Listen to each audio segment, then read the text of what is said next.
Yeah, absolutely. I mean, what a heat. We just saw Gabriel Medina go down. He's in round number 2, the dreaded round 2.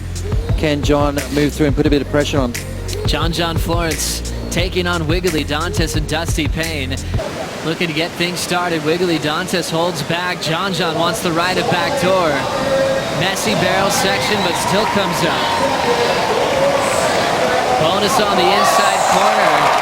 Always knows when to kick out at the right time. First wave's out of the way, and he can now catch his breath and go after this title. Yeah, there's that effort that they slide straight into the barrel. Super technical there from John.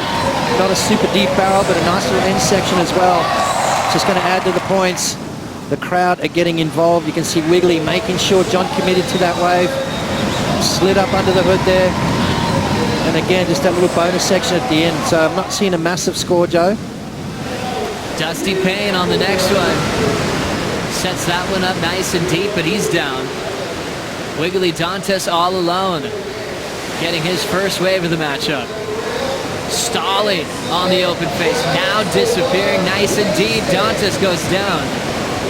And he kind of had a moment where he sat down. You can see him right now. It looks like he just got himself a sick one down here. I'm over at Pipe, but you know, that feeling that he had to kind of settle in. And so hats off to him. Priorities are straight. He's ready. Thanks, Strider, pulling in. Dusty Payne from Maui. That wave clamps, no exit there, but almost punches through.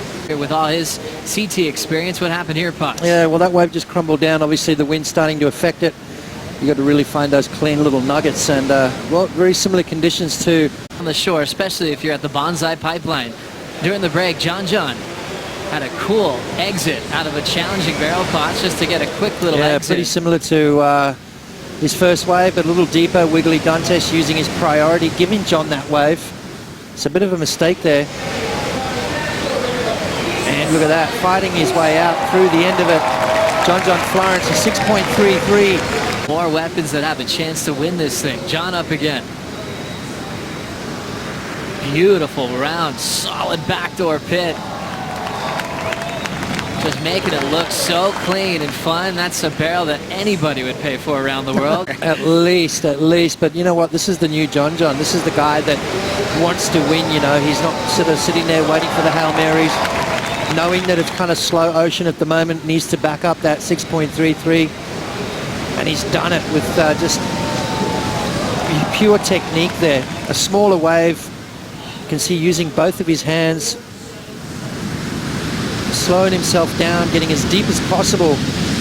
Beautiful vision right there. Great camera work from our crew as John slides out to a 4.77. Wiggolly, Dantas on the next effort. Disappears for a moment, gets the exit. His best wave so far. Big thing is you just don't have much space to move. How'd you like his technique there, Ponce? Yeah, perfect.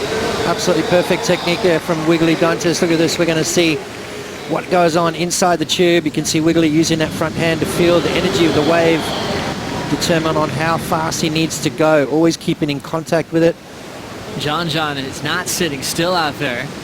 Looking to better his 4.77 now, nice and deep.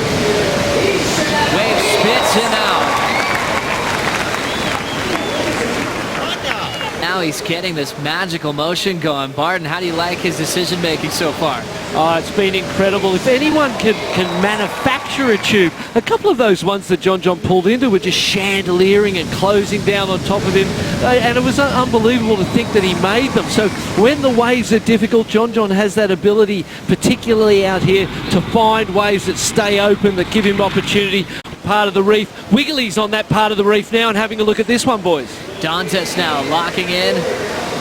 Now has to go around that section. Didn't let him pull in nice and deep.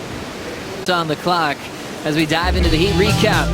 John Florence got all his friends and family standing up on the beach, watching him just pick apart this lead. Started with 2s and 3s, but it was all just channeling a magical rhythm to build even further putts. Yeah, I mean, he looks at home, literally. You know, this is, I mean, John's, he hasn't raised the bar. He is the bar at Pipeline. I think everything is measured by, you know, this guy right here. Yeah, I mean, it's his to lose. It's a long way to go in the event. It's only round 1, but you've got to get through this round 1. Round 2 is a difficult round. for the top seeds. They come up against guys that are hungry, guys that are fighting for their careers. So very important in the scheme of things. Wiggolly Dantas, a couple of beautiful backhand tube rides. Just a 3.83 as his top scorer. Dusty Payne hasn't really got started, but John, look at that, standing room only, looking fantastic. 7.17 on that occasion. Finds himself with a commanding lead right now. Amazing performance from John, just looking casual and comfortable, catching 7 waves. Good decision. Big sets coming still, and he'll be back out there as he comes down the inside, all the way on the inside of Pipeline, and he'll get back out on the other side of the channel. Thank you, Strider. See Dantas up and out. Short completion, but a guy that's got a lot of energy and loves to surf, so he's got plenty left in the tank. Just a quick look for Dantas as well. Yeah, quick little in and out for Wiggolly, trying to find a rhythm, trying to find some good ones. Still got a lot of work to do though, needs a 9.67. Dusty Payne has been very, very quiet, but this could change everything right here. Driving down the line is Dusty Payne, and not the one he was looking for. Character. Minute 45, Dantas looking for a 9.67, draws out the bottom turn, but a tough section to make. He's out of there. More waves on the way. Dusty Payne. Nice technique. Gets his body out of the open face to fly out of the exit. It looks like his first accomplishment is complete. The man on top of the Jeep leaderboard, the local boy, a 7.17 as his high mark, gets his first win here in round 1 and make it into round 3. And the Perry family happy there on the beach, enjoying that quick win for their local hero.